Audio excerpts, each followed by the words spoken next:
হরে কৃষ্ণ। সুধী কৃষ্ণ ভক্তবৃন্দ, সবাইকে সনাতন জ্ঞান চ্যানেলের পক্ষ থেকে স্বাগত জানাচ্ছি। পৃথিবীব্যাপী বিভিন্ন ধর্ম প্রচারের ক্ষেত্রে অনেকটাই পিছিয়ে আমাদের সনাতন ধর্ম। এর প্রধান কারণ হচ্ছে প্রকৃতিগতভাবে সনাতন ধর্ম সম্পর্কে সঠিক জ্ঞান না থাকা। তো আমার এই ছোট্ট অভিজ্ঞতা সাপেক্ষে আমি শ্রীমদ্ ভাগবত গীতা 1-2বার বুঝে বুঝে অধ্যয়ন করেছি। আমি এটা সম্পূর্ণরূপে বুঝতে সক্ষম হয়েছি। গীতার পরমার্থ যদি মানুষ বুঝতে পারে, তাহলে ইহজগতেই সে প্রচুর শান্তি লাভ করতে পারে। তাই আমি চিন্তা করেছি, অনেকেই আমরা সংস্কৃত বুঝি না, বোঝারই বা দরকার কি?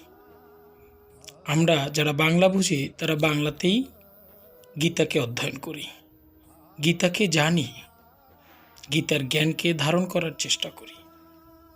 তাই আমার ছোট্ট উদ্যোগ, আমি যতটুকু জেনেছি আজকে প্রথম অধ্যায় থেকে জাস্ট বাংলায় গল্প আকারে বলবো যে কৃষ্ণ এবং অর্জুনের মধ্যে প্রথম অধ্যায় কী কথা হয়েছে। তাই প্রথম থেকে শেষ পর্যন্ত শুনুন, ভালো লাগবে। ওম নমো ভগবতে বাসুদেবায়, ওম নমো ভগবতে বাসুদেবায়, ওম নমো ভগবতে বাসুদেবায়, ওম শ্রীমদ্ ভগবদ গীতায় নমঃ। প্রথম অধ্যায় প্রথম শ্লোকে ধৃতরাষ্ট্র বললেন, ধর্মক্ষেত্রে কুরুক্ষেত্রে যুদ্ধকামী যেসব ব্যক্তিরা রয়েছেন এবং সেই সাথে পাণ্ডুর পুত্র এবং আমার পুত্ররা একত্রিত হয়ে কি করছেন? দিব্য চক্ষু বিশিষ্ট সঞ্জয়কে পাশে রেখে কথা বললেন, কারণ ধৃতরাষ্ট্র জন্মান্ধ ছিল আর সঞ্জয় ছিল দিব্য চক্ষু বিশিষ্ট, অর্থাৎ তিনি তার দিব্য জ্ঞান দিয়ে যে কোনো জায়গায় যা কিছু হোক সেটা সে দেখতে পারত। এরপরে সঞ্জয় এক এক করে যুদ্ধক্ষেত্রের সার্বিক অবস্থা পর্যালোচনা করে ধৃতরাষ্ট্রকে বলা শুরু করল। সে বললেন, আপনার পুত্র দুর্যোধন গুরু দ্রোণাচার্যের কাছে গিয়ে যুদ্ধের সার্বিক অবস্থা সম্পর্কে অবহিত করলেন এবং এতে করে যুদ্ধক্ষেত্রে অবস্থিত পাণ্ডুদের যে সৈন্য দল ছিল তাদের সৈন্যদলে কে কে ছিল এবং কে কিভাবে যুদ্ধ করতেছে বিভিন্ন নাম ধরে ধরে দ্রোণাচার্যকে দেখালেন এবং যুদ্ধকামী দলের মধ্যে তাদের দলই শ্রেষ্ঠ এটা বোঝানোর চেষ্টা করলেন এবং বললেন, আমরা যে পরিমাণ সৈন্য সামন্ত নিয়ে উপস্থিত হয়েছি, এই সকল সৈন্যবর্গ যদি আমরা পিতামহ ভীষ্মকে সহযোগিতা করি তাহলে আমরাই জয়লাভ করব। এই কথা বলতে বলতে একটা পর্যায়ে দুর্যোধনের চাহিদা অনুযায়ী বা দুর্যোধনের মনে আনন্দ দেবার এক বিশেষ আয়োজন শুরু হলো, অর্থাৎ মহামহিম ভীষ্ম তিনি যুদ্ধ আরম্ভের শঙ্খের সেই উন্মাদ উত্তাল শব্দ তিনি শঙ্খ বাজালেন। তার শঙ্খ ধ্বনিতে প্রকম্পিত হতে লাগল যুদ্ধক্ষেত্র। তার শঙ্খের ধ্বনির আওয়াজ পেয়ে যুদ্ধক্ষেত্রে অবস্থিত কৃষ্ণ, অর্জুন, ভীম, নকুল সহ আরও যারা যারা ছিল তারা প্রত্যেকেই যার যার অবস্থান থেকে যার যার বিভিন্ন নামে এক একজনের শঙ্খ রয়েছে, যা বিভিন্ন রাজা প্রজারা বিভিন্ন নামে শঙ্খ বাজাতেন, সেই শঙ্খ বাজানো শুরু করল। যুদ্ধক্ষেত্র কঠিনভাবে কম্পিত হলো এবং একটা ভিন্ন রকম পরিবেশ সৃষ্টি হলো। চারিদিকে যখন শঙ্খ ধ্বনিতে প্রকম্পিত হতে লাগলো, ঠিক তখন অর্জুন তার রথের সারথি কৃষ্ণকে বলল যে উভয় দলের সেনার মাঝখানে আমাদের রথকে স্থাপন করুন।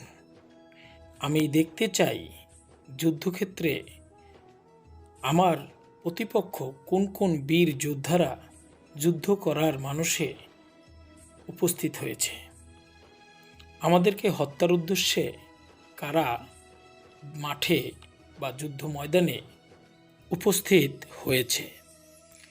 অর্জুন আরও বললেন, হে অচ্যুত, আমার রথটিকে উভয় সেনার মধ্যে স্থাপন করো এবং যতক্ষণ পর্যন্ত না এই যুদ্ধাভিলাষী বিপক্ষীয় যোদ্ধাদের ভালো করে দেখি যে এই মহারণে আমাকে কাদের সঙ্গে যুদ্ধ করতে হবে, ততক্ষণ পর্যন্ত রথটিকে এইখানেই রেখে দিন। আমি দেখতে চাই দুর্যোধনের হিতাকাঙ্ক্ষী হয়ে কোন কোন রাজন্যবর্গ যুদ্ধক্ষেত্রে যুদ্ধ করার মানুষে উপস্থিত হয়েছে। যুদ্ধক্ষেত্রের এই কথাগুলো সঞ্জয় তার দিব্য চক্ষু থেকে দেখে ধৃতরাষ্ট্রকে অবহিত করছিলেন। এরই মধ্যে শ্রীকৃষ্ণ রথটিকে নিয়ে উভয় দলের মাঝখানে স্থাপন করে ফেলেছে। অর্জুন উভয় সেনাবাহিনীতে অবস্থানকারী পিতৃব্যগণ, পিতামহগণ, আচার্যগণ, মাতুলগণ এবং পুত্রগণ, মিত্রগণ, শ্বশুরগণ এবং সুহৃদগণ সবাইকে লক্ষ্য করলেন।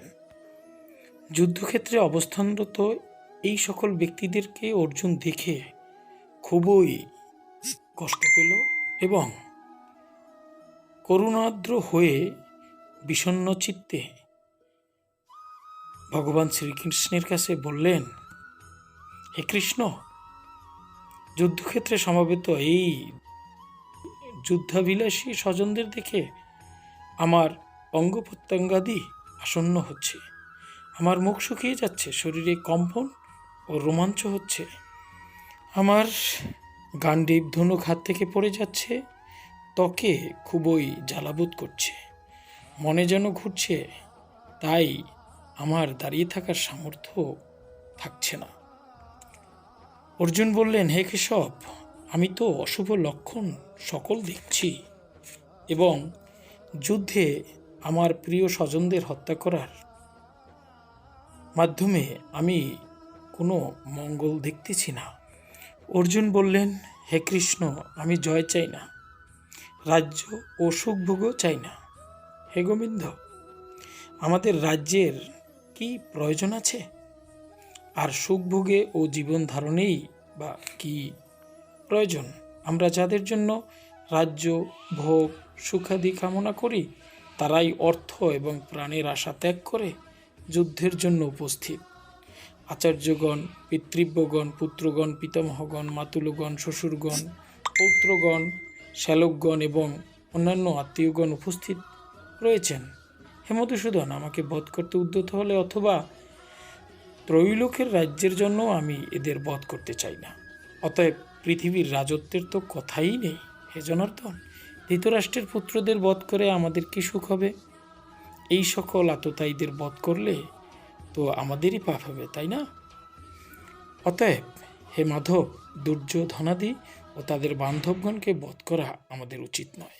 কেননা নিজ কুটুম্বদের হত্যা করে আমরা কিরূপে সুখী হব? যদিও লোভে ভ্রষ্টচিত্ত হয়ে এরা কুলনাশ হতে উৎপন্ন ক্ষয়ক্ষতি এবং মিত্রদের সঙ্গে বিরোধে কোনো পাপ দেখছেন না, কিন্তু হে জনার্দন, কুলনাশজনিত কুপরিণাম জেনেও আমরা কেন এই পাপ হতে নিবৃত্ত হব না?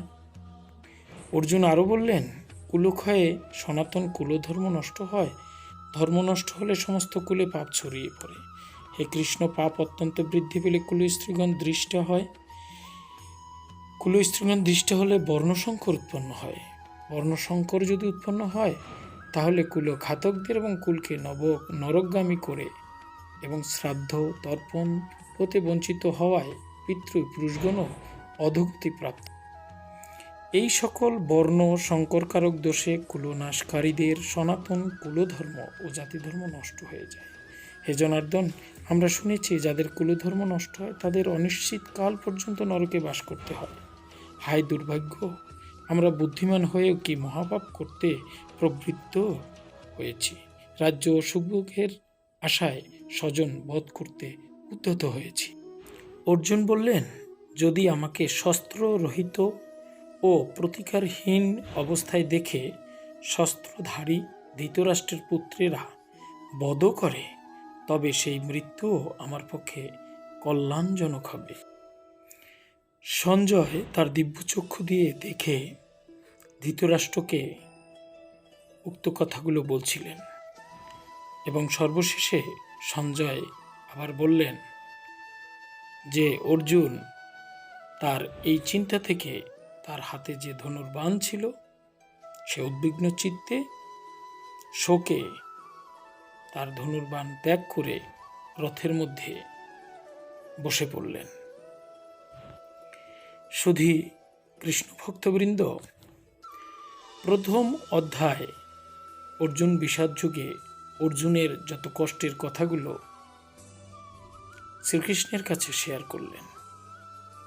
প্রথম অধ্যায় এ পর্যন্তই। পরবর্তী অধ্যায় নিয়ে পরবর্তীতে আলোচনা করব। দীর্ঘ সময় কথা বলেছি, আমার উচ্চারণ বেশি ভালো নয়, কণ্ঠস্বরও ভালো নয়, আবার আমি অত ধর্মজ্ঞানীও নই। তবে আবারও বলছি, আমার কথাগুলো থেকে যদি কোনো জ্ঞান আপনাদের আহরণ হয় সেটুকুই আমার সার্থক হবে। আমি মনে করি শ্লোক বাই শ্লোক, পাতার পর পাতা গীতা প্রতিদিন অধ্যয়ন করে কোনো লাভ হবে না যদি না এই কথাগুলোর শ্লোকের অর্থ আমাদের হৃদয়ে ধারণ না করতে পারি, আমরা নিজেরা বুঝতে না পারি।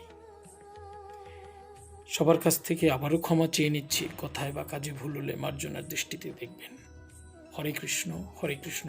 হে ভগবান, তুমি সকল প্রাণী জীবজগৎ সবার ঘরে তুমি শান্তির প্রদীপ জ্বালিয়ে দাও, সবাইকে জ্ঞান এর সমুদ্রে ভাসিয়ে দাও। হরে কৃষ্ণ।